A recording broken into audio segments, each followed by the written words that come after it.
Prestar atención. Dolor más reflexión es igual a un verdadero progreso. Mi empresa se convirtió en el mayor fondo de cobertura. ¿Cuánto gestionar? $150,000 millones. Pero aprendí que la historia de cosas que nunca sucedieron antes en mi vida importantes que debía entender para poder predecir el futuro.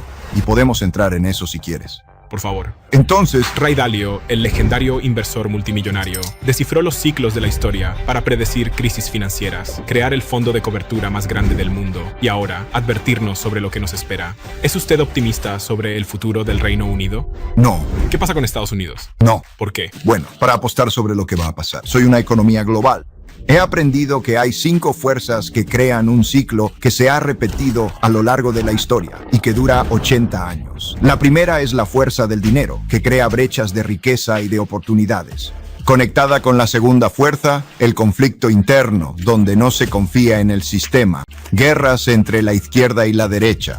No hay respuestas, cobrar más impuestos a los ricos. Pero la tercera es la fuerza geopolítica, en otras palabras, el conflicto internacional. Están actos de la naturaleza. Y el número 5 es la inventiva del hombre, particularmente en tecnologías.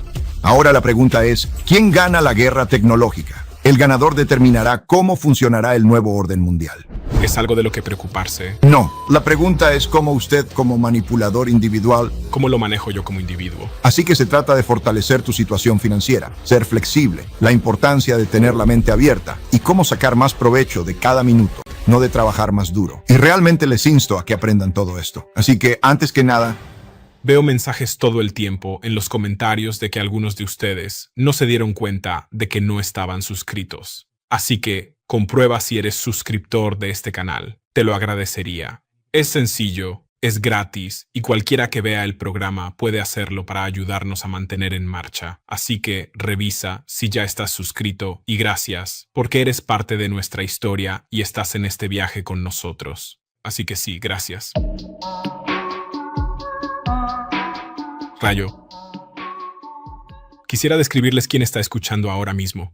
Y la pregunta que tengo para ti es, ¿cuál es lo más importante en lo que esta persona debería estar pensando al más alto nivel en este momento?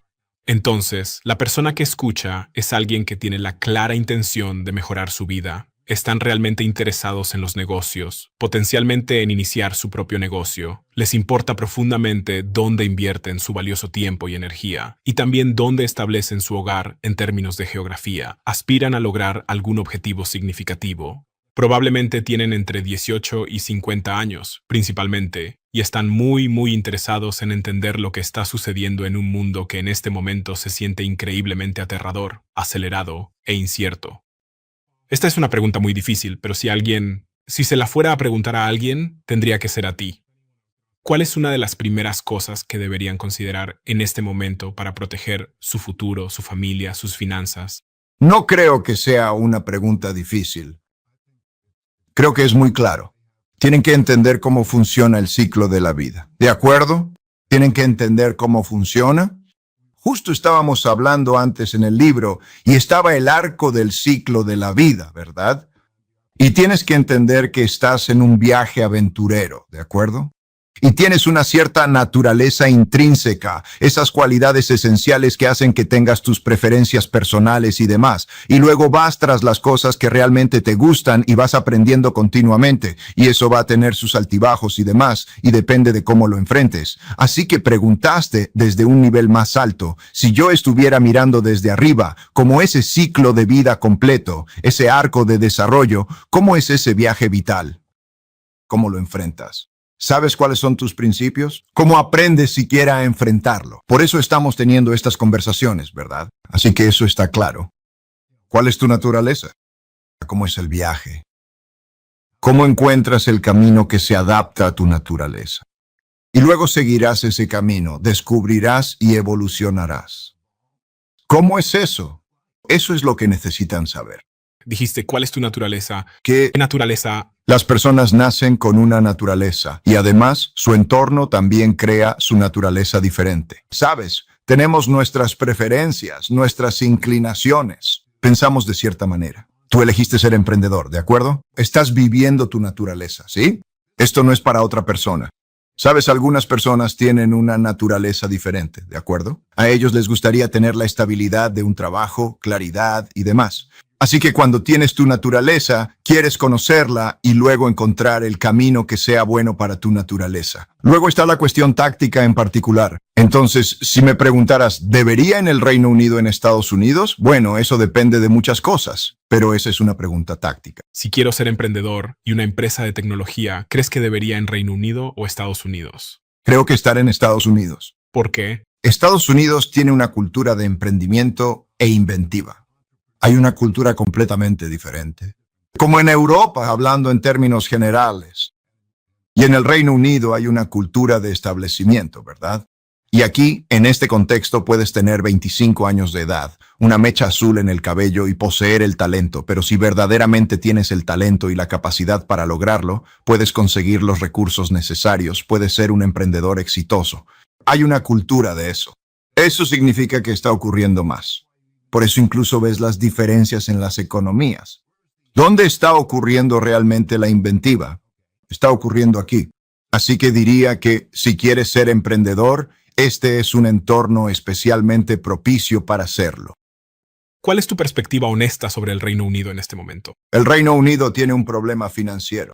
El gobierno tiene un problema de deuda. No tiene suficiente dinero para lo que quiere hacer y lo que puede hacer. Y entonces lo que ves es el problema de los no domiciliados, gente que se muda, y así sucesivamente. Y a lo largo de la historia, cuando tienes este tipo de situaciones, entonces hay grandes enfrentamientos entre las personas, ¿de acuerdo? Y el Reino Unido ha estado en declive desde la guerra. Incluso el desarrollo de los mercados de capitales. ¿Puedes recaudar capital allí? Todas estas cosas están mucho peor que en Estados Unidos. Y eso lleva a enfrentamientos, dijiste. Por supuesto, sabes, hay 5 grandes fuerzas que crean un gran ciclo que dura alrededor de 80 años, más o menos 50, digamos. Y estas 5 grandes fuerzas principales son, hay una fuerza de economía, de dinero y deuda, ¿de acuerdo? Las deudas son un poder de gasto muy significativo. Entonces, lo que sucede es que cuando le das crédito a alguien, esa persona puede gastar en ese momento, pero eso también genera deuda. Y la deuda tiene que ser pagada. Y entonces lo que sucede es que si no hay suficiente ingreso para pagar la deuda, entonces la deuda aumenta en relación con el ingreso. Eso reduce el gasto, la gente no quiere mantener los activos muertos y así sucesivamente. El Reino Unido ha pasado por eso y ha pasado por eso y está conectado con la segunda fuerza. Y todos estamos pasando por esto en distintos grados. La segunda fuerza es la fuerza política y social interna. En otras palabras, como entre la izquierda y la derecha, con brechas de riqueza y de oportunidades. Tenemos grandes brechas de riqueza y de oportunidades. Así que cuando tienes grandes brechas de riqueza y de oportunidades, hay conflicto, ¿de acuerdo? Conflicto entre la izquierda y la derecha. Y cuando llegas a la situación en la que no crees que el sistema funcione para ti y no confías en el sistema, entonces hay guerras, hay conflictos internos por eso y así sucesivamente.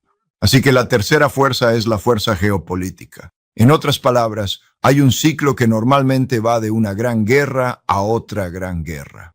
Así que la última guerra terminó en 1945-44 y comenzamos un nuevo orden en 1945. Y la manera en que esto funciona es que los ganadores de la guerra determinan cómo funciona el orden mundial. Ellos trazan las fronteras.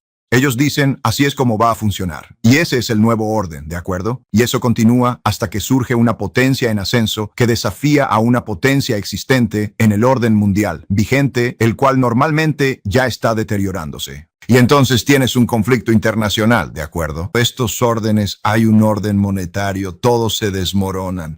Hay un orden político interno, todos se desmoronan. Y hay un orden geopolítico. Todos tienen este conflicto y funcionan en conjunto. La cuarta fuerza a lo largo de la historia han sido los actos de la naturaleza. Sequías, inundaciones y pandemias han matado a más personas que guerras y actos de la naturaleza. La naturaleza tiene gran impacto.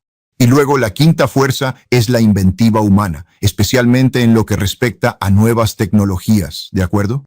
Porque si observas esa inventiva, ha elevado los ingresos per cápita, el PIB per cápita, cualquier medida de los estándares de vida a lo largo del tiempo, y así sucesivamente. pero también está relacionada con las primeras cuatro que mencioné. Esas cuatro fuerzas interactúan. Ahora, cuando volvemos a tu caso del Reino Unido, ¿de acuerdo? Tienen un problema financiero. Ellos y casi todos los países ahora están lidiando con más de ese problema político interno por las mismas razones. Brechas de riqueza, brechas de oportunidades. ¿Qué hacemos? ¿Quién tiene el poder? No confío en el sistema, ese tipo de cosas. ¿De acuerdo? El número 3 es que ciertamente estamos en un conflicto internacional entre grandes potencias, ¿verdad? Y ciertamente afecta a Europa y al Reino Unido, ya que estamos lidiando no solo con la situación de Ucrania, sino también con la situación de Rusia. ¿Y qué significa eso? Y eso se relaciona con el tema del dinero, porque bien, ¿de dónde viene el dinero para tener gastos de defensa o militares y así sucesivamente? Así que eso importa, ¿verdad? Los temas geopolíticos importan, el clima importa, y luego la inventiva del ser humano, la tecnología. Todo se puede analizar a través de esa óptica. Entonces, ¿qué significa esto para el Reino Unido si todos los demás países también están pasando por esto? ¿No significa eso simplemente que todos los países van a sufrir por igual? No, porque no todos son iguales, ¿de acuerdo? Algunos están más endeudados que otros, ¿sí? Algunas personas están más dispuestas a mantener su deuda que otras. Algunos tienen más recursos, algunos son más grandes y poderosos. Algunos son menos poderosos. Son diferentes. Hola. Todos están en diferentes condiciones. Algunos países tienen superávits, algunos países, ya sabes, no están en medio de una guerra. ¿Es usted optimista sobre el futuro del Reino Unido en estos momentos? No, No, really. Porque tiene mucha deuda, tiene el conflicto social interno, está afectado por los factores geopolíticos. Y en términos de inventiva, no tiene la cultura que tienen otros países como Estados Unidos. Sí, la cultura y los mercados de capital para respaldar eso a la escala que realmente necesita para poder jugar en serio en el juego financiero. Y para quien no sepa, mercados de capital básicamente son los mercados de inversores. Es otra forma de decirlo. Bueno, quiero decir, te consigue el dinero. En otras palabras, eres un tipo con Eind. Ya sabes, lo que pasa es que tenemos que ayudar a la gente. Bueno, lo que realmente funciona es encontrar grandes personas. Personas con mucho talento e identificar a aquellos en quienes quieres apostar y, por supuesto, habilitarlos. Y eso funciona. Esa es la fuerza más importante, mucho más importante que el dinero, porque puedes ver quién tiene el dinero y el poder.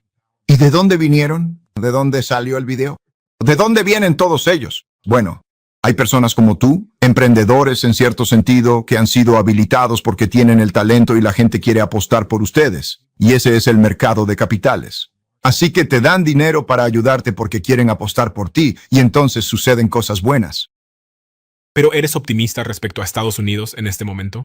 Estados Unidos es en gran medida una cuestión de perspectiva, ¿no? Pienso que en este tema hay mucha importancia. Entonces, si reviso mi lista, definitivamente tiene este problema de deuda y economía monetaria. Podemos entrar en eso. Bueno, definitivamente tiene el poder de conflicto interno en el que hay una lucha entre la izquierda, la extrema izquierda y la derecha, debido a las brechas de riqueza y valores y la gente que no cree que el sistema funcionará para ellos. Y por eso la democracia está en riesgo, porque no creen, no van a seguir las reglas en el sentido de que no creen que las reglas vayan a funcionar. Número 3. Por supuesto, es el principal líder de un lado en este gran conflicto de poder mundial, ¿verdad? En otras palabras. Sí, entre Estados Unidos de un lado, digamos, y China y sus aliados del otro lado. Quiero decir, en las noticias acabas de ver las reuniones de Xi, Putin, Modi y ese grupo allá caminando, ya sabes. Y bueno, ahora debería estar bastante claro cómo se están alineando los bandos. ¿De acuerdo? Siempre es mejor estar en un lugar que no esté en una de esas guerras, como mantenerse al margen de las guerras. Y por supuesto el clima tiene un efecto. Y por supuesto luego tenemos la tecnología. Estados Unidos y China están en una gran competencia tecnológica. Los demás realmente no están en el juego. No tienen el dinero, esta innovación y el talento, en cierto sentido, para jugar a esa escala. Y entonces tenemos una gran guerra tecnológica que puede usarse para crear grandes avances, pero al mismo tiempo podría usarse para grandes conflictos. Y ahora la pregunta será, ¿quién ganará la guerra tecnológica? porque el ganador de la guerra tecnológica va a ganar todas las guerras. Bueno, en otras palabras, si ganan la guerra económica, ganarán la guerra geopolítica. Porque la tecnología, y no digo nada que no se haya repetido a lo largo de la historia, Dame ese contexto histórico, si puedes. Justo, la tecnología, por ejemplo, la energía nuclear. Nuclear 1, un evento de la Segunda Guerra Mundial. ¿y este ciclo se remonta a algo más antiguo? Oh, no, se remonta a ese libro. Bueno, para poder entender estas cosas, porque tengo que apostar a lo que va a pasar. Soy un inversor macro global. He estudiado los últimos 500 años de historia y esto sucede una y otra vez en todos los casos. Así que podría tomar el imperio británico, podría llevarlo a través de todos los imperios, el imperio holandés antes de ese y todo esto. Y eso pasa todo el tiempo. Vi tus videos sobre esto y fue fascinante lo predecible que es todo esto y el trabajo que has hecho para descubrir esta tendencia a lo largo de la historia. Quiero decir, para mí era irrefutable. Ver la evidencia, un video de unos 40 minutos en YouTube donde muestras cómo esto se desarrolló a través de los imperios. Y surge la pregunta, porque cuando vives en Estados Unidos, cuando estás en el tiempo presente, nunca das por sentado que el imperio en el que estás podría caer. Tú solo. No ves cómo puede suceder. Somos tan fuertes, somos tan grandiosos, ya sabes, estamos haciendo ya aquí, tenemos dinero aquí, todo está bien, el sol brilla. Es inconcebible. Por supuesto. La gente siempre piensa que el futuro será una versión ligeramente modificada del presente. Y no está bien ver décadas, sino ver a una persona crecer. Bueno, Y, tu hijo o una persona de tu edad, de cualquier edad, sus padres. Y esto es lo que ves. sí, Bueno, y no ves el arco de la vida. Bueno, pero el arco de la vida es irrefutable. ¿pero crees que es concebible que en los próximos 50 a 100 años Estados Unidos ya no sea la potencia dominante a nivel global? Sí. Sí, más que concebible. Más que concebible. ¿A qué te refieres con más que concebible? Me refiero a que estas evoluciones, que son procesos naturales e inevitables, siempre ocurren y suceden de una manera particular y predecible. Y que si observas detenidamente las probabilidades, los diferentes caminos que se pueden tomar y los síntomas que se presentan, es evidente que existe un desafío considerable que debe ser abordado. Estados Unidos está enfrentando varios de esos desafíos complejos y significativos en la actualidad. Y estamos en un momento crucial y determinante en el que la cuestión fundamental es si el sistema político y la gente pueden tomar el control efectivo de las situaciones apremiantes y afrontarlas de una manera verdaderamente firme, decisiva y adecuada, de forma que no terminen peleando hasta el punto de dañarse gravemente entre sí y perjudicar seriamente las perspectivas y oportunidades para el futuro de la nación. Pero quiero decir, Estados Unidos es muy innovador. Aquí hay estas grandes empresas innovadoras, sin duda. Sí, pero no se pueden hacer generalizaciones sobre Estados Unidos y, por cierto, tampoco se pueden hacer generalizaciones sobre los mercados. Lo que ves es el 1%, un pequeño porcentaje, el 1% de la población. Si miras la distribución de los ingresos y también observas la innovación, los mercados bursátiles, qué acciones están funcionando bien, quiénes son los dueños de esas empresas y todo eso, alrededor de 3 millones de personas en un país de 330 millones realmente están increíblemente bien. Y podrías identificar los vecindarios en los que viven y lo que están haciendo. Y luego está el 10% superior, digamos, que son las personas que los rodean. Y ellos realmente están muy bien en ese mundo. Al mismo tiempo, el 60% más pobre de los estadounidenses tiene un nivel de lectura inferior al de sexto grado. ¡Wow! Y esa población, en términos básicos, para ser verdaderamente productiva y contribuir al desarrollo, es fundamental que sea productiva y además que alcance un nivel de prosperidad sostenible y duradera. Lo que se necesita para tener una sociedad exitosa es una productividad y una prosperidad de base amplia. Bueno, y eso es un problema. Bueno. Entonces, ¿a qué Estados Unidos estás mirando? ¿Y estáis viendo la guerra que está ocurriendo entre ellos? Es un poco complicado para mí, como alguien un poco externo a la situación, porque veo a Trump diciendo que él representa a esa gente, a esas personas. Pero obviamente Trump es parte de la clase de los multimillonarios. Entonces, quiero decir, ¿es él un salvador contra la desigualdad? ¿Está corrigiendo? Creo que él realmente ve gran parte del problema y creo que ve el problema de la deuda, creo que ve el problema del desorden y el conflicto interno que existe.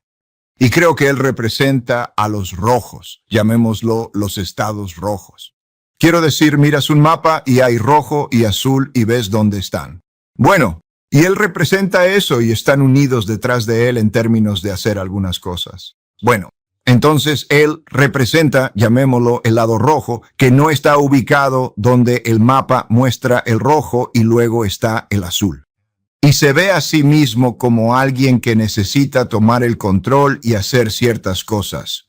Otros en esa población dirían aquellos que, digamos, no están recibiendo o a quienes les están quitando el programa de cupones de alimentos o les están quitando otros programas de los que dependen, dirían, espera un segundo, eso no me representa a mí. Y así hemos llegado. Esa población ha llegado a un número verdaderamente significativo y considerable de personas detrás de él, que son fieles y devotos seguidores de su causa. Están completamente comprometidos. Bueno, al mismo tiempo tenemos al otro lado de la moneda, que también tendrá a sus fieles devotos. Sí, ya sabes, estamos en la gran ciudad de Nueva York. ¿De acuerdo? Y la próxima elección de alcalde será un claro ejemplo de los dos lados, ¿de acuerdo? Y tratarán de utilizar el sistema para sus propios fines, de una manera u otra. Pero surge una pregunta. ¿Tendrá el sistema suficiente apoyo para funcionar? De acuerdo, pero eso es lo que tenemos. Para cerrar este punto en el Reino Unido en particular, si intentaras solucionarlo, ¿qué intentarías lograr? Digo esto porque realmente tenemos un éxodo de millonarios que ha sido ampliamente reportado en el Reino Unido, donde creo que este año se esperaba perder alrededor de 16.000 millonarios. Cuando miras a los grandes países como China, Estados Unidos, los Emiratos Árabes Unidos, el Reino Unido, estamos perdiendo más millonarios que cualquier otro. Y me preguntaba si crees que esto se puede solucionar y si estuvieras a cargo del Reino Unido, ¿a qué apuntarías? Primero, es diferente, ¿sabes? Primero que nada, si vuelves al problema básico, que es que hay demasiada deuda, hay déficits, existen diferencias en los niveles de educación y oportunidades, y así sucesivamente, lo más importante que puedes tener es una clase media fuerte. Una clase media política. Una clase media política. Que sea analíticamente fuerte y también lo suficientemente fuerte como para lograr que la gente haga lo que se necesita hacer, incluso si no quieren hacerlo, para llegar a ser productivos. Ahora bien, eso es algo fácil de decir. No es una cosa fácil de hacer, pero es verdaderamente necesario tener un centro fuerte y además transmitirle a la gente que es realmente necesario tener un centro fuerte para poder cambiar la productividad. ¿Y tú estás dentro? ¿Estás en ello? ¿Eres patriota y estás en esto? Pero miremos la historia. ¿Cómo llegó Estados Unidos a ser lo que hoy es Estados Unidos? La gente en ocasiones irá a lugares que son mejores para ellos y sin embargo, luego se quedará en lugares que son peores para ellos. Esto es fundamental, ¿verdad? Bueno, así que en general hay que mejorar el lugar por completo. Bueno, realmente sí. Ahora, yo diría que también puedes tomar bolsillos y colocarlos dentro del bolsillo para que se extiendan. Pero también tienes que tener esta educación igualitaria o, ya sabes, tienes que esforzarte por conseguir la igualdad de oportunidades. Pero de todos modos, es una pregunta difícil que me temo que soy incapaz de resolver. Fue inquietante escuchar cómo bajó el tono de tu voz cuando te la pregunté. Parecías, en cierto modo, como si te hubieras rendido un poco con el Reino Unido. ¿Tu reacción facial? No, simplemente soy un tipo muy práctico. Soy una persona totalmente realista y con los pies en la tierra. Ya hice mi dinero. Estoy en el negocio. Y es mi naturaleza intentar ser realista y apostar por cómo se desarrollarán las cosas. Y eso no es saludable. La situación en el Reino Unido no es saludable. Y la situación en Estados Unidos es muy arriesgada en muchos sentidos. Es lo que estamos describiendo. Así que tú, y luego si miras a dónde va la gente, entonces ves los lugares que tienen las cualidades de las que hablábamos. Son civilizados, son creativos. La gente realmente no está en guerra entre sí. ¿Qué sucede exactamente después en la historia? Bueno, normalmente hay una gran lucha por el control. Revoluciones políticas y cosas por el estilo. El sistema en su totalidad colapsa porque las personas no confían plenamente en el propio sistema establecido. Entonces el sistema legal resolverá completamente eso. El sistema parlamentario resolverá de manera efectiva eso. Estas disputas de una manera satisfactoria para la plena satisfacción de esas personas y también de las otras personas que tienen puntos de vista diferentes. Y el otro bando no lo creerá.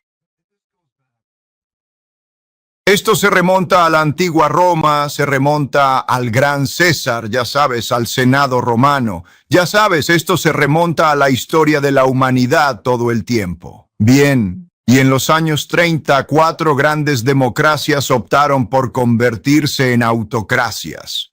Vale, eso pasó en Italia, Alemania, España y Japón. ¿Qué es autocracia para alguien sin poder? ¿Palabras? Bueno, básicamente significa una dictadura de un número limitado de personas en la cima que son autocráticas, lo que quiere decir que ellas dirigen las cosas, en lugar de una democracia en la que hay representantes de todos los diferentes puntos de vista que se reúnen y siguen reglas para tomar decisiones. Así que el Reino Unido podría convertirse en una autocracia, al igual que Estados Unidos, supongo. Vas a ver mucha presión para que surja ese líder fuerte que tome el control de las cosas y haga que todo funcione bien. Y es probable que veas 2 puntos de vista diferentes sobre de qué lado están, digamos, el lado rojo y el lado azul, por así decirlo. Es probable que veas ese tipo de enfrentamiento. Dijiste que Estados Unidos está jugando un juego arriesgado. ¿Eso es desde la perspectiva de la deuda o por otra razón? Por estas importantes cosas, por la creciente deuda, por el conflicto interno, por el significativo cambio en el orden mundial, el conflicto geopolítico global. Sabes, no lo sé. Estamos jugando con armas nucleares en guerras en diferentes lugares. Y luego, por supuesto, el clima y después la guerra tecnológica. ¿Cómo estamos haciendo eso? Vi esa imagen el otro día del presidente Putin y el presidente Xi de China juntos, caminando tranquilamente y con calma. Si China llega a convertirse en la fuerza dominante en el mundo, en la potencia dominante, ¿sería una transición suave? Primero que nada, no creo que ninguno de los dos lados vaya a ser claramente la potencia dominante, por mucho tiempo. Y la forma más rápida de lograrlo es algún tipo de guerra, y eso es algo muy peligroso. Pero tal vez evolucione. Con suerte, de la misma manera en que la Unión Soviética resolvió que la preocupación por la destrucción mutua asegurada evita que todos tengan ese tipo de guerra. Y luego los sistemas, un sistema u otro sistema gana. Pero eso es un proceso evolutivo. Y sabes, no puedo decir Piensas mucho en los plazos de tiempo, porque cuando estaba analizando el cambio en el orden mundial, parece que hay plazos de tiempo algo consistentes o predecibles. Cuando ocurren estas transiciones, piensas en dónde estamos. Bueno, son ciclos grandes y a largo plazo, ¿verdad? Es como un ciclo de vida. En promedio, duran lo que un ciclo de vida, unos 80 años. Pero no está predeterminado, igual que tu ciclo de vida no está predeterminado. Por ejemplo, si te cuidas y no sé, no fumas, comes bien, haces ejercicio, etc., probablemente tendrás un ciclo de vida más largo que si no te cuidas. Y es algo así como eso. Y así los vemos en la historia. Ellos evolucionaron. Pero puedes ver los síntomas. Bueno, puedes ver las acciones y los síntomas que, como si fueras a hacer un examen físico, te dan una idea de dónde se encuentran en sus ciclos de vida. 80 años de Segunda Guerra Mundial. 80 años de la Segunda Guerra Mundial. Sí, ¿Y estás viendo los síntomas? sí, los síntomas son claros. Todos están en ese libro. Puedes ver los gráficos de todos los sistemas. ¿Es algo por lo que deberíamos preocuparnos o estar atentos si estamos en Estados Unidos? Por supuesto. Quiero decir, sí. Y entonces la pregunta es cómo lo manejas tú como individuo. ¿Cómo lo manejo yo como individuo? Bueno, primero que nada, creo que tienes que ser plenamente consciente de la situación actual y de los riesgos que implica. Para mí y mi familia, sin embargo, en cuanto a los riesgos y cómo debería contrarrestar esos riesgos. ¿Se trata de un caso de ahorro para los días de lluvia?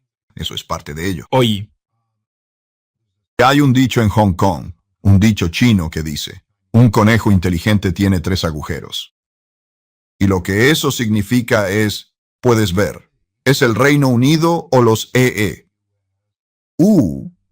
Y luego puedo mudarme a un mejor lugar y salir de allí. Es un lugar terrible. Entonces, ¿puedo ser un inmigrante o lo que sea con éxito y cambiar mi ubicación? A lo largo de la historia eso ha sido importante. Así que la capacidad de ir a buenos lugares y alejarse de los malos lugares. Así que eso es parte de ello. En segundo lugar, construir tu sólida fortaleza financiera es sumamente importante, lo cual tiene que ver con cómo diligentemente ganas, gastas y ahorras tu dinero. Eso determinará la cantidad, y luego lo que haces con esa cantidad es invertirla de manera inteligente. Y por eso, la forma en que inviertes también es importante. Así que si tienes tu capacidad financiera y puedes mudarte, y además tienes un conocimiento profundo sobre lo que está sucediendo para poder cambiar las cosas. Esas son las cosas esenciales que necesitas. entonces, sobre ese primer punto acerca de que un conejo inteligente tiene 3 madrigueras, ¿es una mejor decisión no comprar una casa? Muchas personas terminan comprando una casa, y eso los ancla a un lugar, lo que significa que luego tienen que pagar una hipoteca. El consejo financiero es que cuando tengas suficiente dinero para comprar una casa, pagues esa hipoteca durante 25 años. Pero si estoy en una nueva economía, y la flexibilidad y la capacidad de levantarse, irse y mudarse tienen valor. La capacidad de mover el capital importa. Y si miras la historia, esto ha sido una consideración importante. Sí, así que sí importa. Entonces, si te estás atando a un lugar y ese es tu capital principal y está atado ahí, eso limita tu flexibilidad. Y sobre el importante tema de cómo ganar, cómo gastar y cómo ahorrar, sabes que eres padre, ¿verdad? Sí. ¿Qué consejo les das a tus hijos sobre cómo ganar dinero en el mundo actual y dónde deberían establecer su negocio? Las habilidades que son más valiosas para adquirir las tecnologías. Hablamos de que Estados Unidos es uno de los mejores lugares para desarrollar tu carrera por todas las razones que describiste. Bien, Ese eres tú, pues, claro, sí, ¿verdad? sabes, eso es algo así como exactamente lo que me pediste. Eso está por debajo del nivel superior. Bueno, el nivel superior es que tengo un principio. Haz que tu trabajo y tu pasión sean la misma cosa. Y no te olvides de la parte del dinero.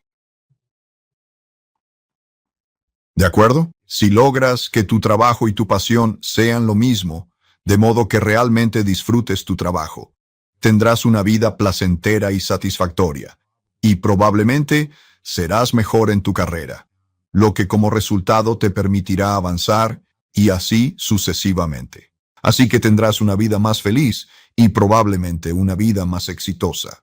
Pero es cierto que las carreras que elijas tendrán implicaciones financieras. Y si dices que quieres ser poeta o algo por el estilo, será mejor que consideres las implicaciones financieras de eso. Eso no significa que tengas que ganar una gran cantidad de dinero, porque creo que mucha gente cae en esa trampa de pensar que el dinero, grandes cantidades de dinero, es igual a grandes cantidades de éxito. Y eso no es cierto. En otras palabras, ¿tu trabajo y tu pasión son lo mismo? Así que creo que lo que trae felicidad a las personas es tener un trabajo significativo y relaciones significativas. Si tienes un trabajo significativo que te apasiona y tu pasión y tu trabajo son lo mismo, y tienes relaciones significativas, ya sea a través de ese trabajo o fuera de él, probablemente tendrás una gran vida. Así que tienes que tener eso en cuenta. Y no tiene mucha correlación más allá de cierto nivel de dinero. No tiene mucha correlación ese bienestar con la cantidad de dinero que tienes. Y si ves estudios en diferentes sociedades, verás que, más allá de cierto nivel básico, no hay correlación entre la cantidad de dinero que tienen y cuánta felicidad o bienestar poseen. El mayor nivel de correlación en estudios sobre felicidad y bienestar en distintas sociedades es la comunidad. ¿Tienes un sentido de comunidad? ¿Tienes a quienes te rodean y forman tu comunidad? Vivirás más tiempo, tendrás una vida más alegre y el resultado será mejor. Pero creo que es importante reflexionar sobre esas cosas. Basado en tu ciclo de vida, en este libro, Principios, tu viaje guiado, crea tus propios principios para conseguir el trabajo y la vida que deseas. ¿Crees que tienes que jugar diferentes juegos en distintas etapas de tu ciclo de vida en lo que respecta a generar riqueza? Y de lo que hablo aquí es realmente sobre el perfil de riesgo o sobre qué debería estar optimizando. ¿Debería intentar rodearme de Ray Dalio o debería enfocarme en el trabajo que más me paga? Primero que nada, la respuesta es sí. Y la segunda pregunta que hiciste. La respuesta es que deberías estar rodeado de las personas que sean las mejores para enseñarte a operar, los mentores y los aprendizajes, y así sucesivamente. Deberías estar rodeado de las mejores personas. Y cuando digo las mejores personas, me refiero a personas de buen carácter y buenas capacidades. ¿De acuerdo? Así que deberías estar rodeado de los mejores, no del trabajo que más te paga. Y podría explicar por qué es así, pero, y sí, ese arco lo vivirás diferente en distintas etapas de tu ciclo de vida. Así, en la primera parte de tu ciclo, aprender y experimentar lo más posible es lo más importante que puedes hacer en la etapa de aprendizaje y en la primera parte de tu vida. Es como que vas a tomar tus decisiones. ¿En qué dirección voy a ir? Y así sucesivamente. Así que aprende. Bien, eso es lo más importante. ¿Y luego qué? Cuando llegas al final de tu ciclo de vida, prácticamente te liberas de todo eso. Ya no vas a estar trabajando para ganar dinero. ¿De acuerdo? Vas a estar libre de todo eso y tendrás libertad de elección, y así sucesivamente. Y vas a estar pensando en la transición. ¿Cómo hago la transición? ¿Cómo hago la transición de mi bienestar, patrimonio, y así sucesivamente? ¿Sabes? Ahí es donde todavía estás. Aprender es un placer, pero al mismo tiempo, en cuanto a lograr cosas, no es lo mismo en la última etapa de tu ciclo de vida que en la primera etapa de tu ciclo de vida. Quiero preguntarle sobre su ciclo de vida temprano y las decisiones estratégicas o de generación de riqueza más importantes que tomó y que animaría a todos a considerar si su naturaleza está alineada con... Tuyo. Mi naturaleza era. Odiaba la escuela. No me gustó para nada todo eso de tener que recordar esto y luego tener que recordar aquello para finalmente devolvérmelo. Y estaban presentes estas, ya sabes, historias que se contaban. Por ejemplo, Guillermo el Congrio en 1066. ¿Y qué hizo? Y ya sabes, todo eso era lo que representaba la educación. Y cuando tenía 12 años, siendo un niño, ganaba dinero con trabajos ocasionales. Por ejemplo, él repartía periódicos, cortaba el césped, era cadí y usaba el dinero que ganaba como cadí. Y cuando tenía solo 12 años, conseguí. Todo el mundo hablaba de la bolsa, así que puse dinero en la bolsa.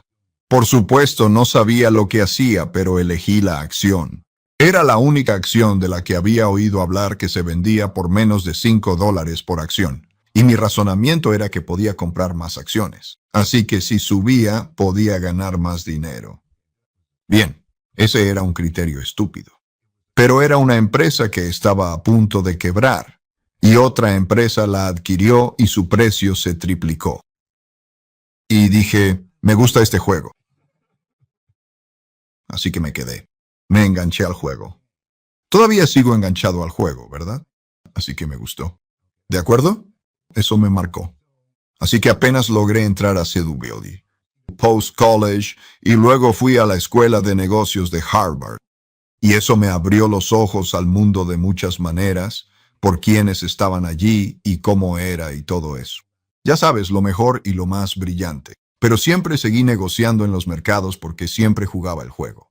Puedo contarte historias. ¿Quieres un par de historias rápidas? 100%. Bueno, así que estoy trabajando como empleado en la Bolsa de Valores de Nueva York, entre graduarme de la universidad en el verano y entre graduarme de la universidad e ir a la Escuela de Negocios de Harvard. Y eso fue en el verano de 1971. Y el 15 de agosto de 1971, el presidente Richard Nixon sale en la televisión y dice que, ya sabes, la promesa de que podrías tomar tu dinero en papel e ir a buscar oro físico, esa promesa se había terminado. No puedes hacer eso. Y vamos a cortar eso. No lo dijo exactamente con esas palabras. Pero en ese entonces el dinero era oro. Y lo que consideramos dinero en papel, dinero fiduciario, eran en realidad reclamaciones sobre el oro. Caminé por el piso de la Bolsa de Nueva York el verano y pensé que el mercado iba a bajar. Y el mercado subió mucho. Y no entendía por qué. Porque nunca antes había pasado por una devaluación. Y estudié historia. Y descubrí que en marzo de 1933, Roosevelt salió por la radio e hizo exactamente el mismo anuncio. Que no ibas a recibir tu oro y que iban a imprimir el dinero. Y cuando imprimes mucho dinero, pasa eso, ¿de acuerdo? Así que aprendí que la historia de cosas que nunca habían sucedido en mi vida antes eran cosas importantes de entender. Luego volví a la Escuela de Negocios de Harvard por 2 años. Y 2 años después, como resultado de toda la impresión de dinero y el shock del petróleo, debido a todo eso, tuvimos el shock del petróleo de 1973. Y ahora, debido a mis antecedentes, me han contratado para ser director de materias primas en una firma de corretaje de Wall Street. ¿De acuerdo? ¿Cuál? Y luego pasan todo tipo de cosas. Turbulencia y así sucesivamente.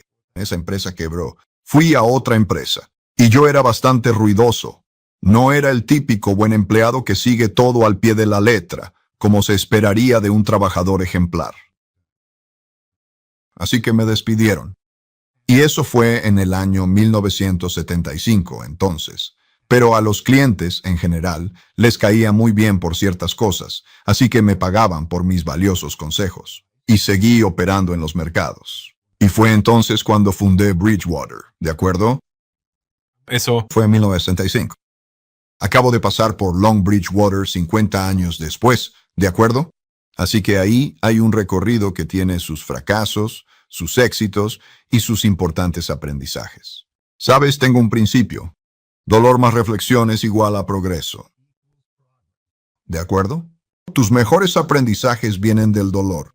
Es un mensaje. Pon atención. Aprende cómo funciona la realidad y cómo afrontarla de manera diferente. Así tendrás principios para lidiar mejor con la realidad. Y aprendí ese proceso. Y gracias a ese proceso, mi empresa, Bridgewater, se convirtió en el fondo de cobertura más grande del mundo. Extremadamente exitosa. manejando cuánto. 150,000 millones de dólares. 1,000 personas. 150,000 millones de dólares. Y eso te ha convertido en rico. Y me ha convertido en un hombre muy rico. Lo cual, por cierto, no era mi intención, ¿de acuerdo? Yo quería jugar el juego, un trabajo significativo y relaciones significativas. Eso era lo primordial. Pero resultó ser el juego que jugué. Si eres bueno en el juego, ganas mucho dinero. Y ahora estoy en una etapa de mi vida en la que quiero transmitir cosas. Necesito transmitir cosas, ¿verdad? Por eso los libros, por eso nuestra conversación, y aquí estamos. Ese es el arco de la vida. Pero aprendí mucho. Y ese es el viaje. Creo que los mercadólogos B2B siguen cometiendo este error. Persiguen el volumen en lugar de la calidad. Y cuando intentas que te vean más personas en vez de las personas correctas, lo único que haces es generar ruido. Pero ese ruido rara vez mueve la aguja y a menudo es bastante costoso. Y lo sé porque hubo un momento en mi carrera en el que seguía cometiendo este error, que muchos de ustedes cometerán. Eventualmente empecé a publicar anuncios en la plataforma de nuestro patrocinador, LinkedIn. Atribuyo ese cambio a algunas cosas clave. Una de ellas es que LinkedIn es hoy la plataforma a la que acuden los tomadores de decisiones para pensar, aprender y comprar. Y cuando promocionas tu negocio, lo pones frente a personas que tienen el poder de decir que sí. Dirígete a ellos por cargo, industria y tamaño de la empresa. Es una forma precisa de invertir tu presupuesto de marketing. Y si no lo has probado, ¿qué te parece? Prueba los anuncios de LinkedIn y te voy a dar un crédito publicitario de $100 que empieces. Si visitas linkedin.com diary, puedes reclamarlo ahora mismo. Es linkedin.com diary. Solo para ponerlo en contexto, a la gente no le gusta hablar de dinero y lo entiendo. Pero eres un filántropo prolífico. Google dice que tu patrimonio neto está en decenas de miles de millones de dólares. Estoy seguro de que hay personas que se han sumado a esta conversación y no son conscientes de la magnitud de la riqueza que has acumulado, ni de la escala de Bridgewater Capital y lo prolífico y famoso que eres en el mundo de las inversiones. En ese arco de vida de 50 años, una de las cosas que mencionaste es el dolor. Todos se encontrarán con el dolor. Y dijiste que el dolor es el más. Reflexión. La reflexión es igual a progreso. ¿Cómo has aprendido a lidiar con el dolor? Has experimentado mucho dolor porque has vivido un arco vital y sigues haciéndolo. ¿Cuál es el principio para afrontar el dolor? Primero que nada, es importante calmarte y centrarte. La meditación ha tenido un gran efecto muy beneficioso en mi vida personal. Podemos hablar de la meditación en un momento y de cómo me ha ayudado a mí.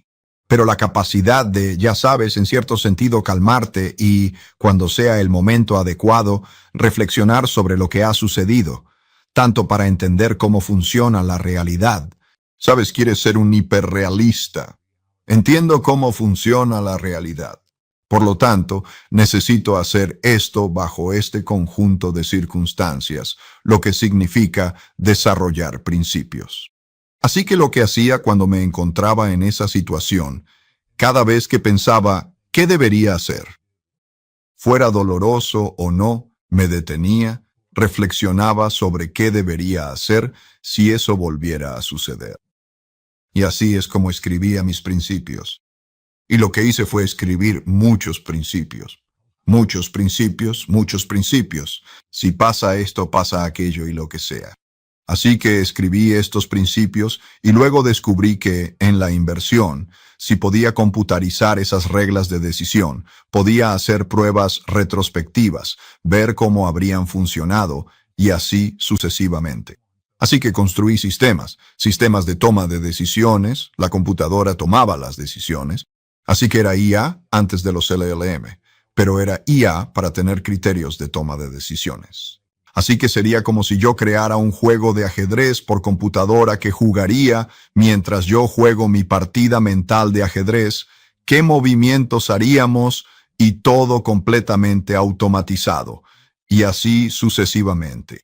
Pero lo que intento decir es que reflexionar sobre cómo funciona realmente la realidad de la existencia y qué hago cuando pasa esto o aquello es el desarrollo y la articulación de los principios esenciales.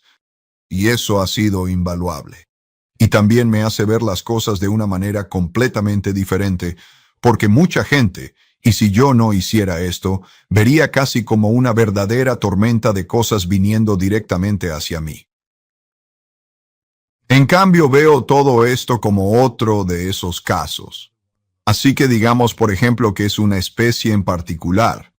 Es como ver, ok, ¿qué tipo de especie es esta y cómo debo tratar con esa especie en cuestión?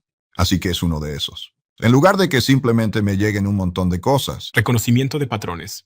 Sí, pero si piensas en es un pato. Está bien, está bien. Oh, vale, es un pato. ¿Cómo trato con un pato? ¿O es un león? Bien, ¿cómo puedo enfrentarme a un león en lugar de que le ataquen muchas cosas? Así que este principio de pensamiento y verlo de esa manera tuvo un gran efecto en la calidad de mi toma de decisiones. Y eso ayudó. Las dos preguntas que tenía eran, para ser un pensador con principios necesito reflexionar más. Y luego el otro, Piensa cómo funciona de verdad la máquina, cómo funciona la vida, cómo funcionan todas estas cosas. Así que eso es lo que quiero decir. Bueno. y finalmente escribirlo. Sí, escribe tus pensamientos. A veces descubro que lo que realmente hago es dictarlos en mi iPhone personal. Hola. Bueno, yo diría está bien. Así es como cuando estás tomando una decisión, ¿por qué tomaste esa decisión? Así que no se trata solo de tomar una decisión, sino de pensar en los criterios que se utilizan para tomarla. También mis emociones, mis traumas, mis inseguridades, mi ansiedad. Bien, y reflexionando sobre ello, tal vez os preguntéis, ¿Es eso útil? ¿Es eso perjudicial? ¿Y qué hago al respecto? Por ejemplo, a lo que te refieres es sí a los movimientos y las cosas y todo eso. Tienes que entender que básicamente el cerebro tiene dos partes muy claras, ¿verdad? Tiene la parte lógica de tu cerebro, la parte más razonable que intenta razonar las cosas, lo cual es completamente consciente. Y luego está la mente subconsciente, que es la parte subliminal, y realmente es la que te impulsa y te guía. Así que, cuando puedes reflexionar profundamente, bien, ¿cómo entran mis emociones en todo esto? Lo que yo, y así sucesivamente. Y puedes pensar y puedes alinearte. Eso es muy poderoso. Y la meditación, por cierto, hace eso de manera natural. Porque lo que haces cuando meditas, tal vez llegue el momento. Debería explicar la meditación, bien, cómo funciona. Lo que haces es un proceso en el que te sientas en silencio y repites en tu mente lo que se llama un mantra, que es un sonido que es una palabra que no tiene significado. Déjame decir el ejemplo más clásico, que sería Om. ¿De acuerdo? Así que te quedas en silencio y junto con tu respiración haces algo como Om, así. Pero necesitas que te enseñen. Pero de todos modos, cuando haces eso, porque tu Om está en tu mente o tu mantra está en tu mente, no puedes tener otros pensamientos. Verás que vacilas entre hacer eso y mantenerte en el mantra, y luego tener pensamientos. Y luego vuelves a tu mantra. Cuando estás mucho en el mantra, entonces desaparece, el sonido desaparece y entras en tu mente subconsciente. Eso es lo que llaman trascender. La meditación trascendental es el tipo de meditación que practico. Y entonces vas allí y no estás en un estado consciente ni en un estado subconsciente. Estás en un estado consciente, así que es un estado subconsciente. No es inconsciente. Es como cuando duermes, consciente que estás despierto nosotros. Estás. Así que es un estado diferente. Por ejemplo, si escuchas un ruido, escucharías ese ruido. Sería fuerte. No cuando estás durmiendo, pero cuando estás en tu estado subconsciente, entonces es relajante. Es útil. Y este proceso ayuda a llevar tu estado consciente y tu subconsciente a un nivel de mayor comprensión y claridad. Tu estado subconsciente a estar en sintonía. En otras palabras, reconoces ambos y eso te calma. Es como los ninjas en las películas de ninjas. Están peleando, pero parece que es en cámara lenta. La cámara los muestra en cámara lenta y están haciendo lo que sea que estén haciendo, de tal manera que te pone en ese tipo de estado mental, para que enfrentes lo que se te presenta de esa forma. Y entonces lo que mencionaste sobre estas cosas que suceden y cómo las enfrentas es realmente importante para la calidad de tus decisiones. ¿Qué tan influyente fue la meditación trascendental en tu éxito? Oh, enormemente exitosa.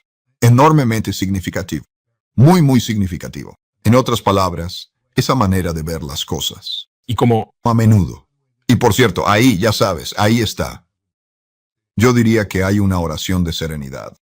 La oración de la serenidad es: Dios, dame la serenidad para aceptar con calma aquello que realmente no puedo controlar, y dame el poder para controlar lo que sí puedo cambiar, y la sabiduría para saber la diferencia. Bueno, y entonces, en cuanto a cómo abordar estas cosas, estamos hablando de reflexión. Me pides reflexión, o si puedes reflexionar de esa manera tan cualitativa, entonces podrás lidiar con cualquier cosa. Y he tenido que lidiar con lo peor que me podía pasar en la vida. Perdí a un hijo, hoy, y en ese momento hubiera preferido morir.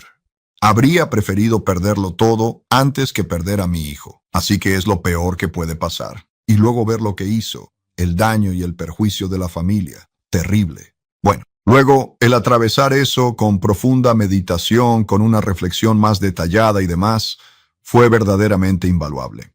Y cada persona tiene sus propios desafíos. Pero poder hacerlo de esa manera, realmente animo a tu audiencia y te animo sinceramente a que aprendas eso porque es muy, muy útil. ¿Cómo cambió esa tragedia tu perspectiva y tus principios de alguna manera sobre la vida, la felicidad, el éxito y todas esas cosas sobre las que has escrito? Bueno, de nuevo, lo veo desde arriba, una vez más. Y reflexionas sobre el arco de la vida. Y me doy cuenta, en ese nivel superior de comprensión, de que así es el arco completo de la vida. En todos mis libros, desde el primero hasta el más reciente, está presente ese arco vital. Este arco aquí. Aquí tienes una versión más grande de eso. Sí, está ese arco, bien. No sé si tu cámara lo ve, ¿de acuerdo? Sea lo que sea. Y así es la vida y la evolución verdaderamente para mí. Es decir, en tu camino avanzarás, pero también experimentarás retrocesos inevitables, ¿de acuerdo? Si reflexionas profundamente y aprendes cómo funciona verdaderamente la realidad y cómo vas a afrontarla de manera efectiva y resiliente, superarás esos obstáculos y seguirás adelante con determinación y propósito. Y eso es simplemente lo que es. Así es la vida. Y si haces eso bien, entonces esa es la mejor vida posible para ti. ¿Eres religioso? ¿Eres una persona religiosa? No soy religioso, pero soy espiritual. ¿De acuerdo? El Dalai Lama, a quien tuve el placer de conocer, me dijo, y estoy de acuerdo con eso. Las religiones suelen ser una mezcla entre supersticiones y una profunda espiritualidad.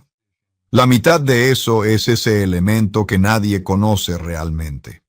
Pero también está la forma en que las personas deberían tratarse entre sí con respeto. Existe el karma, ¿de acuerdo? Que es una ley universal. En todas las religiones hay una parte que dice, trata a los demás como te gustaría que te trataran a ti. O lo que das es lo que recibes. Y luego llegas a los detalles, ¿de acuerdo? Y es cierto que si trabajamos muy bien juntos, incluso las pequeñas cosas que puedo hacer para poder ayudarte, pueden realmente marcar una gran y significativa diferencia en tu vida diaria. Y las pequeñas cosas que tú puedes hacer para ayudarme pueden marcar una gran diferencia en nuestras vidas. Así que es práctico y también es alegre, ¿de acuerdo? Eso crea una relación. Y antes hablamos de cómo esa relación significativa es como la fuente de una gran felicidad. Pero cuando tienes una comunidad y haces eso, tienes una mejor sociedad. Y casi todas las religiones te dirán que habrá elementos de eso. Y cuando hablo de espiritualidad, lo que también quiero decir es que todos somos parte de un todo más grande. ¿De acuerdo? Todos somos parte de ese todo mayor y si pudieras verte a ti mismo como parte de ese todo y amar ese todo, sea lo que sea, eso es realmente la espiritualidad. ¿De acuerdo? Así que yo pasaré por el arco de mi vida. ¿De acuerdo? Y moriré y estoy cómodo con eso. ¿De acuerdo? Porque todo es parte de ese todo mayor, de la naturaleza, y sea lo que sea, eso es lo verdadero. No puedo hablarte de otras cosas, pero sí creo en lo que acabo de decirte. Cuando se trata de vivir una vida exitosa, hemos hablado de tener sueños, de entender tu naturaleza y de aspirar a cosas, y luego de comprender la realidad, para lo cual la meditación trascendental es un gran mecanismo y vehículo. Y en tu libro sobre una vida exitosa hablas de determinación, más determinación y trabajo duro. Si quiero ser un hombre o una mujer realmente exitosa en la vida, ¿qué importancia crees que tiene el trabajo duro?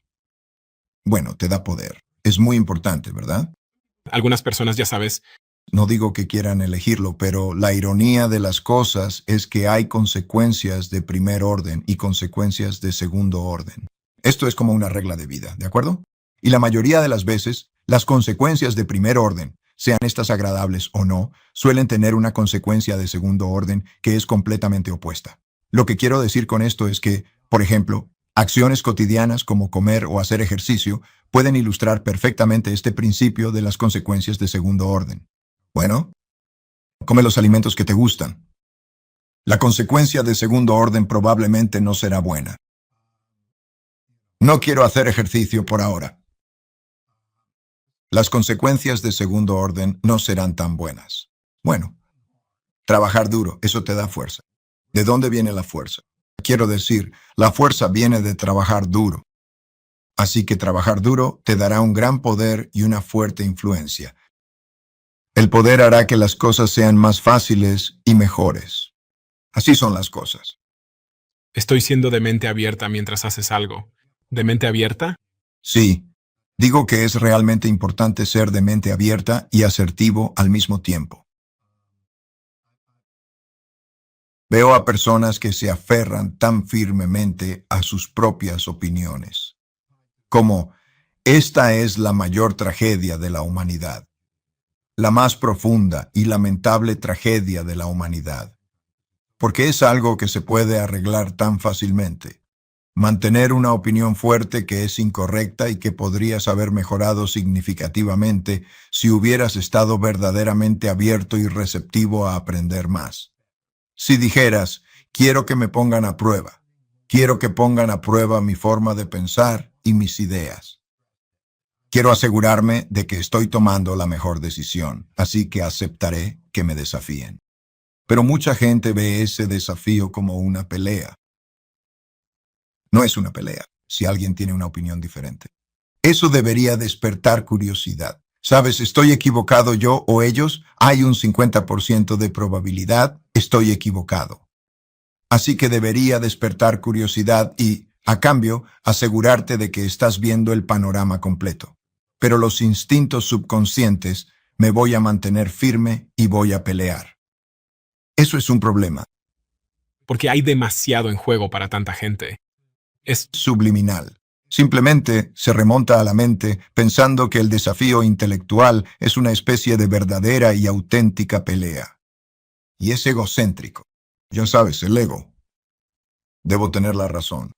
Como inversionista y emprendedor es importante porque constantemente lidias con nueva información y retroalimentación, para lo cual necesitas ser flexible. Esa fue verdaderamente una de las dos cosas que cambiaron toda mi dirección en la vida. Me hizo tener éxito. Puedo explicarlo si quieres. Por favor. En 1979 y 1980, yo había calculado que los bancos norteamericanos habían prestado más dinero a países extranjeros del que iban a poder devolver y que íbamos a tener una crisis de deuda. Punto de vista muy controvertido. En agosto de 1982, México dejó de pagar sus deudas y durante la década siguiente, muchos otros países hicieron lo mismo, lo que causó problemas bancarios. Sin embargo, en ese momento pensé que las cosas iban a empeorar, y ese fue exactamente el punto más bajo del mercado de valores en agosto de 1982. Así que no podría haber estado más equivocado. Perdí dinero para mí, perdí dinero para los clientes, perdí dinero. Estaba tan arruinado que tuve que pedirle prestados $4,000 a mi papá para ayudar a pagar las cuentas de la familia, porque me enfrentaba a la decisión de qué iba a hacer y hacer. Vuelvo a trabajar en Wall Street, me pongo una corbata, tomo el tren y regreso a eso que, de nuevo, está en mi naturaleza o lo que sea. Y dos cosas me cambiaron. Bien, reflexión. Primero que nada, aprendí lo que acabamos de mencionar. Aprendí humildad, el miedo a equivocarme y la apertura mental. Así que quería que las personas más inteligentes que pudiera encontrar pusieran a prueba mis opiniones, porque siempre me daba cuenta de que podía estar equivocado. Y luego aprendí cómo diversificar mis apuestas para poder reducir drásticamente mi riesgo sin reducir mis rendimientos. Ese fue el fondo. ¿De acuerdo? Desde ese punto en adelante, seguir esos principios me llevó al fondo de cobertura más grande del mundo, el más exitoso, y así sucesivamente. Porque lo apliqué directamente al mercado, lo apliqué a lo que estábamos haciendo y demás. Así que esa idea de profunda reflexión y luego cómo lidiar con la realidad tal como es. Y luego bien, aprenden la apertura mental radical. En otras palabras, como hay un principio en el libro, tienes que recibir antes de emitir, o que la toma de decisiones es un proceso de dos pasos. Primero recibir y luego decidir. Bien, así que sí, la apertura mental no minimiza en absoluto tu capacidad de decidir. Todavía tienes la libertad de decidir, pero es una locura no ser de mente abierta. Reconoces que mayor amenaza para buena toma de decisiones son emociones. Y ese proceso de 2 pasos es primero aprender y luego tomar la decisión. Curioso porque suena simple, pero cuando lo dijiste, pienso en todas las peores decisiones que he tomado en los negocios y me salté el primer paso. Olvidé tomarme un minuto para recopilar pruebas o hacer el proceso de recopilación de información. Sí, solo la gente inteligente se preocupa por tu decisión. Di, ponme a prueba. ¿Por qué no hacemos eso? Ese ego y también el instinto, eso es una lucha constante y profunda. ¿Hay algún consejo que me darías para convertirme en un mejor tomador de decisiones? Tengo un fondo, tengo muchos negocios. ¿Hay alguna base práctica y sencilla para ser un mejor tomador de decisiones de la que no hayamos hablado? Hacer que personas inteligentes cuestionen mi forma de pensar. Ser de mente abierta. Creo que ya hemos hablado de casi todas. Creo que entonces tienes que saber cómo apalancarte de manera efectiva y estratégica. Bueno, en otras palabras, a medida que haces más y más, ¿cómo haces más y más? Cuando tu cerebro tiene un límite de capacidad, está bien, y solo hay un cierto número de horas en el día o en la semana, ¿de acuerdo? Tienes que saber cómo hacerlo. ¿Eso es enfoque o es algo? No. No, es saber cómo hacerlo realmente a través de otros. Bueno, se trata de saber elegir muy bien a los demás y orquestarlos de manera efectiva y adecuada. Es como dirigir una sinfonía o lo que sea. Consigue a los mejores músicos. O cuando digo buen carácter y buenas capacidades y orquestarlos muy bien. Y luego proporcionar ese apalancamiento necesario. Por ejemplo, cuando estaba haciendo lo máximo, tenía aproximadamente 30 personas a mi cargo, o el número que fuera en ese momento. El proceso es cómo sacar más provecho de un minuto o de un día, no cómo trabajar más duro. ¿De acuerdo? Se trata de cómo apalancarte a ti mismo. Y te vas a apalancar eligiendo a las personas adecuadas en quienes puedas confiar. No te van a traicionar, van a actuar en tu interés y van a ser capaces. Y entonces con mucha gente lo que puedes hacer es tratar con ellos y luego decir, por ejemplo, yo trataba con estos 30 reportes, tenía quizá una reunión de 1 hora con ellos cada 2 semanas, y luego ellos se iban y hacían las cosas. Y cuando haces eso, incluso puedes encontrar personas que son mucho mejores en ciertas cosas de lo que tú serías si las hicieras tú mismo. Porque si tienes estas cosas diferentes, está bien, mejor que así sea, porque de lo contrario, no tienes la capacidad. Como emprendedor, tienes 2 desafíos clave: encontrar personas excelentes, capaces y con gran carácter, y unirlas a la cultura adecuada para el mejor trabajo posible. Exacto. En otras palabras, se trata de trabajo significativo y relaciones significativas a través de la sinceridad radical y la transparencia radical. Sinceridad radical y transparencia.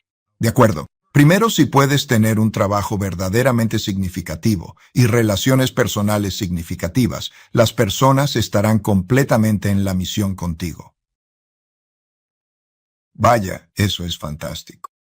Pero más vale que seas completamente sincero y totalmente transparente. Eso sin duda alguna demostrará que eres una persona honesta. Y tú, porque tienes que llegar a la verdad, incluyendo en qué son malas las personas y cómo lidiar con todas esas cosas. Y la mayoría de la gente las oculta, no las sacan a la luz. ¿De acuerdo? Todos están preocupados por herir los sentimientos de los demás o cosas así. Y entonces no son honestos entre sí. Y esa es la barrera de la que hablamos, la barrera del desacuerdo. Es así, ¿de acuerdo? ¿Sabes? Pues no lo sé realmente. ¿Eres bueno en eso o estás fallando? Si estás fallando, ¿qué es? ¿Cómo lo afrontamos? Más vale que hables de eso claramente porque necesitas tener un equipo de jugadores de primera. Tienes que trabajar tú mismo. Así que tu equipo es un equipo A con jugadores muy unidos. ¿Cómo hacer? ¿Eso es Bridgewater? ¿Cómo hiciste para que la gente fuera honesta? Bueno, en primer lugar, en una charla política a espaldas de otra persona, una conversación verdaderamente inapropiada y desleal, si eso sucede y se repite por 3 veces, entonces estás completamente fuera. Y luego tendría una transparencia radical para que todo el mundo pudiera verlo todo. Para que pudiera ver por qué estoy tomando decisiones y reflexionara. Pero lo más importante es saber si sucederá o no.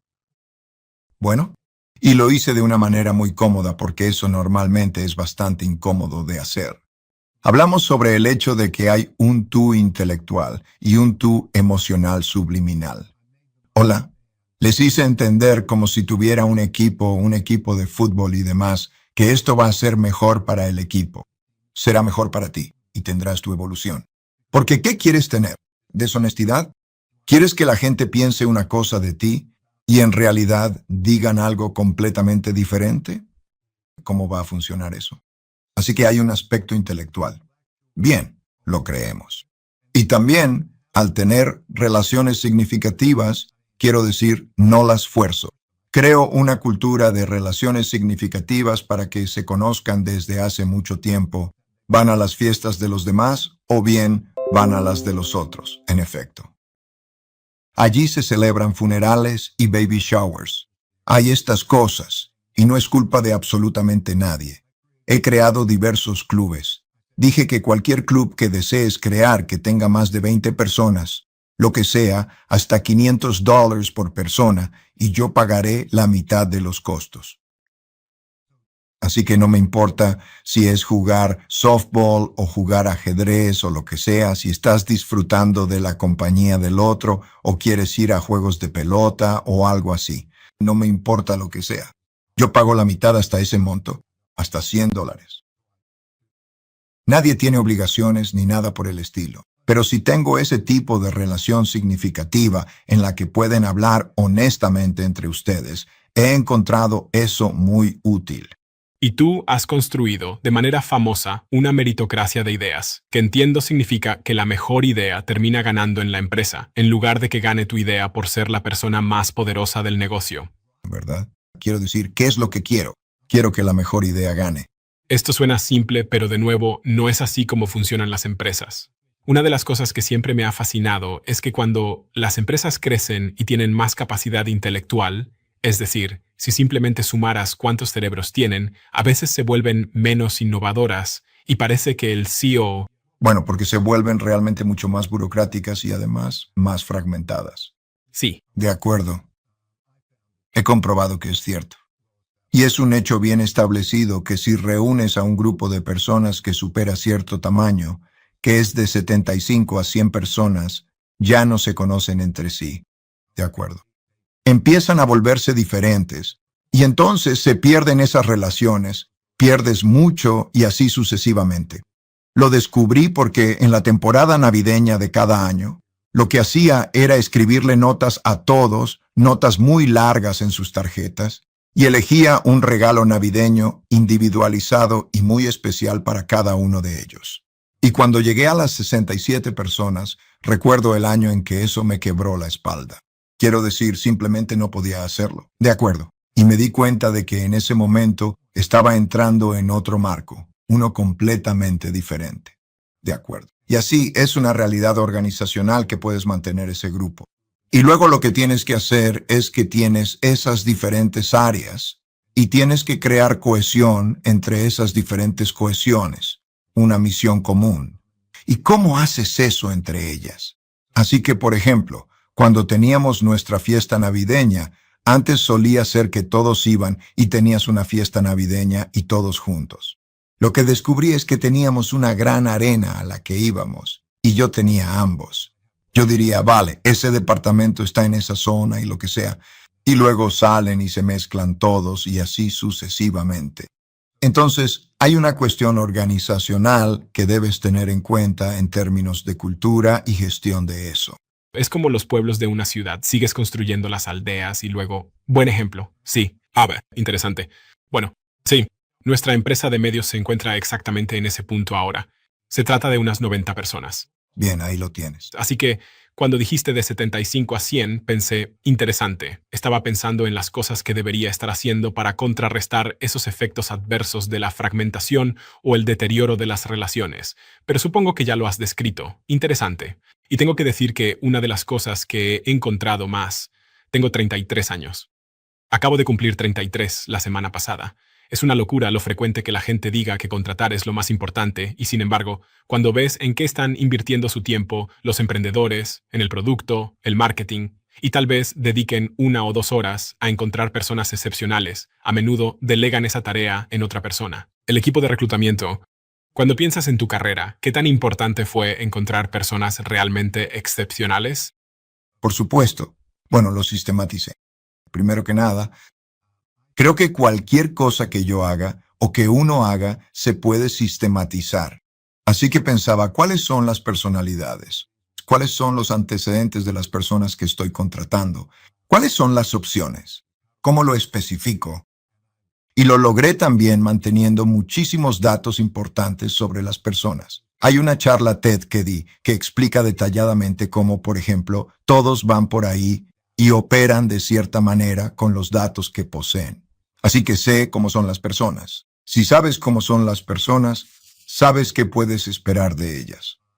Y entonces, de una manera muy basada en datos, diría que aquellas personas que tienen éxito en estos trabajos poseen los siguientes atributos, lo que me permitiría crear una especificación de puesto para ese tipo de trabajo.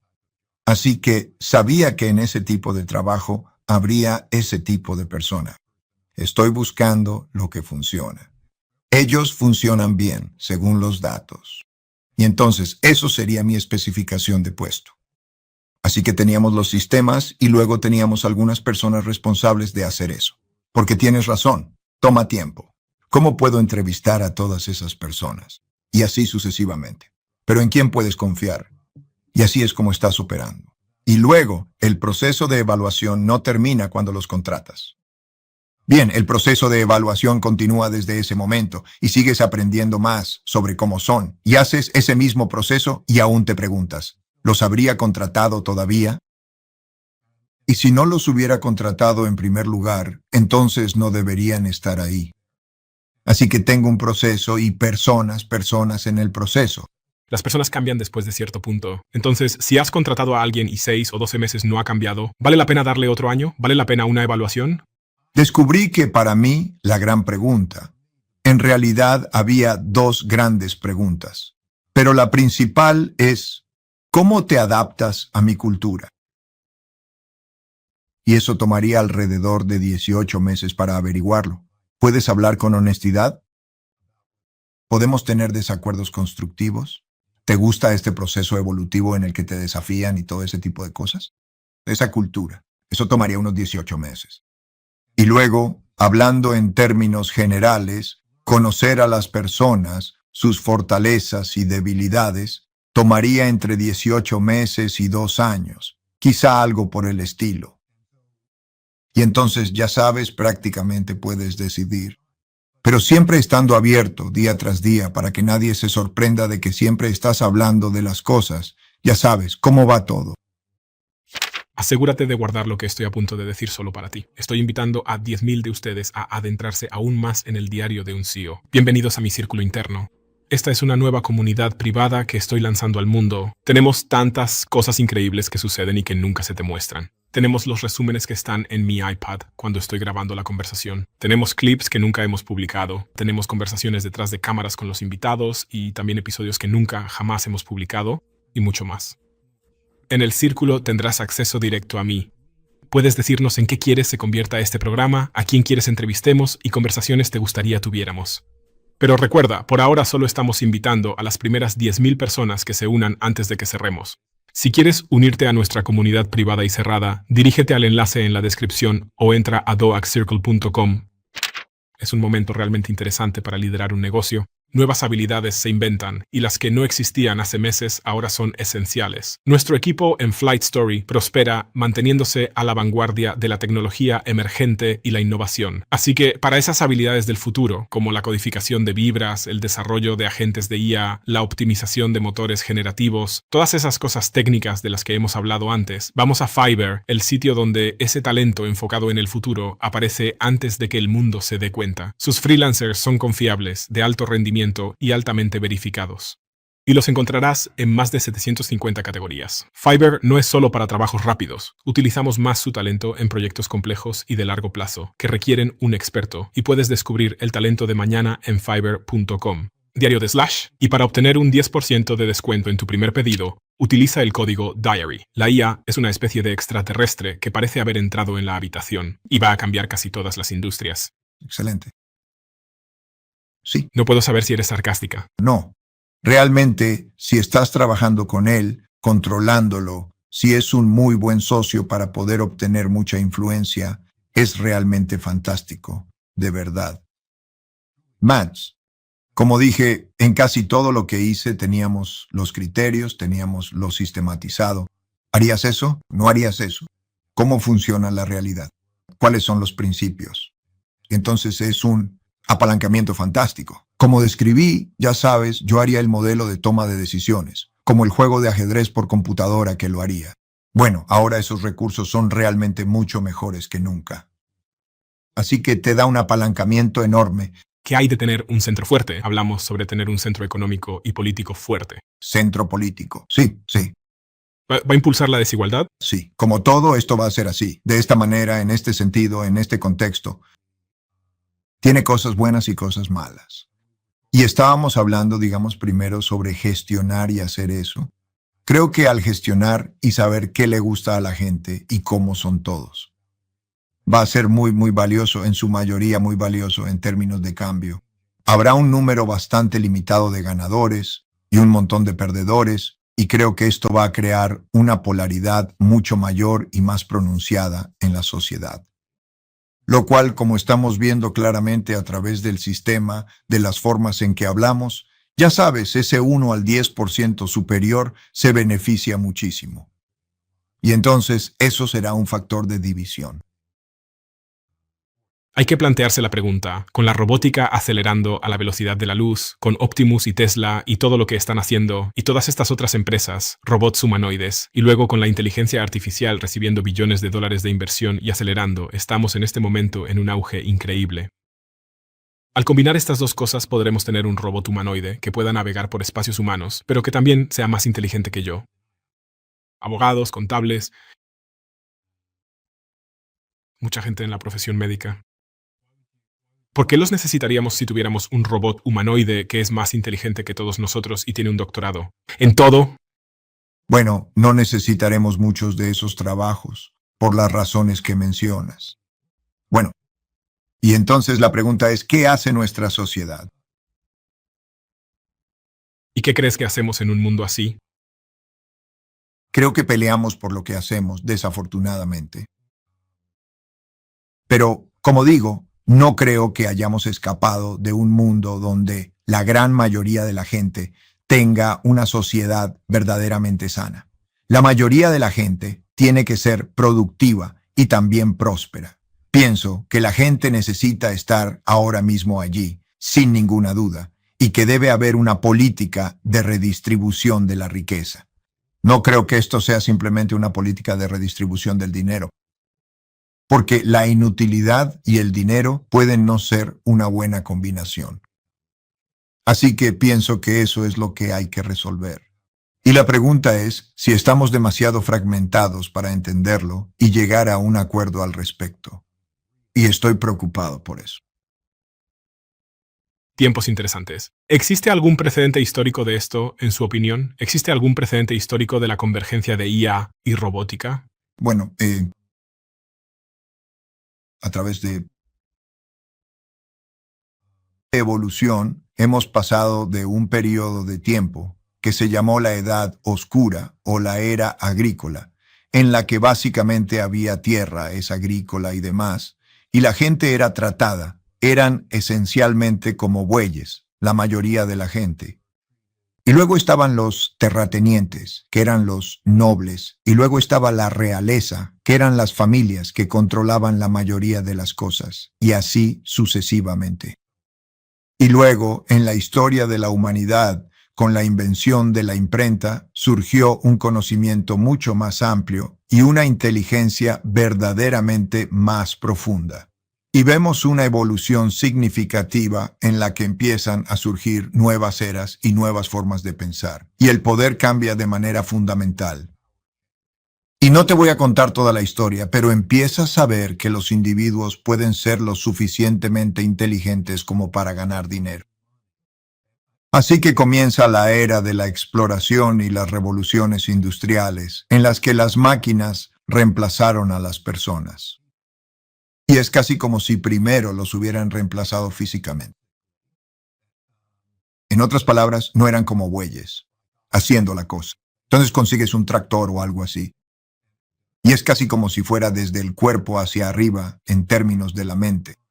Y entonces habéis visto que la evolución a través del tiempo y el surgimiento de la inteligencia en sus diversas formas pasan por este arco de ascenso de la inteligencia.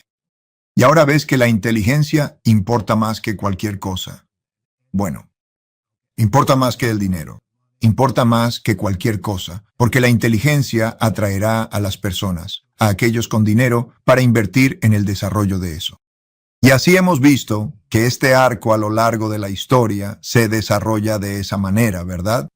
Y hemos visto que las personas han sido reemplazadas. Ahora la pregunta es, a medida que avanzamos más y más en el pensamiento, si hemos llegado al límite de nuestra capacidad para adaptarnos, o si vamos a ser reemplazados. Nuestros músculos han sido reemplazados, pero a medida que esto sucede, nuestro mejor pensamiento podría ser reemplazado. Y vamos a tener que enfrentarnos a esa pregunta.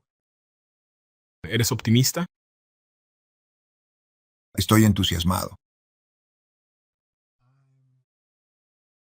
Creo que todo se reduce a la naturaleza humana. Bien, estoy entusiasmado en el sentido de que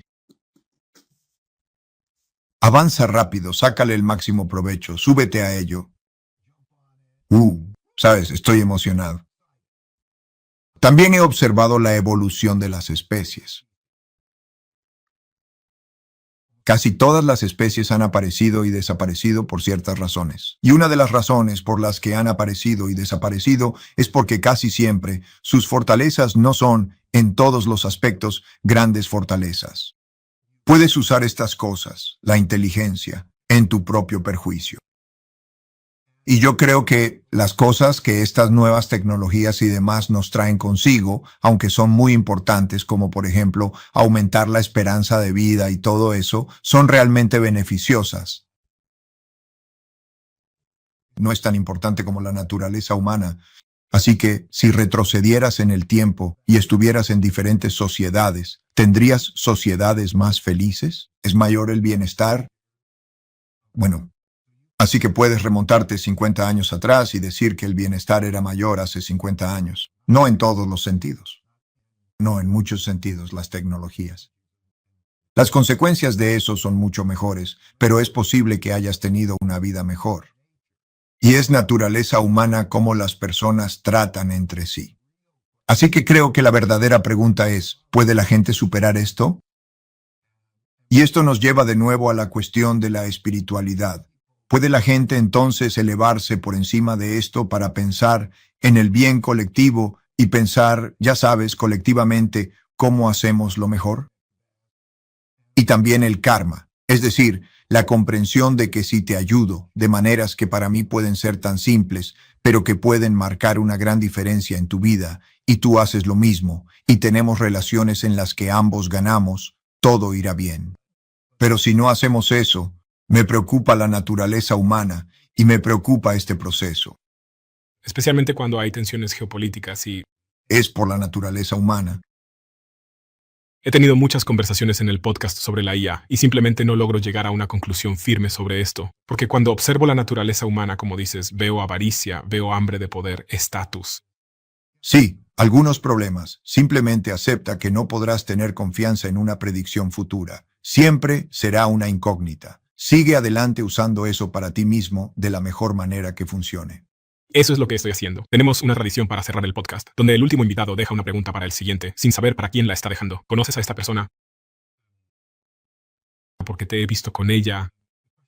La pregunta que te dejaron es, ¿cuál es el libro o los libros que has recomendado o regalado más que otros? ¿Y por qué?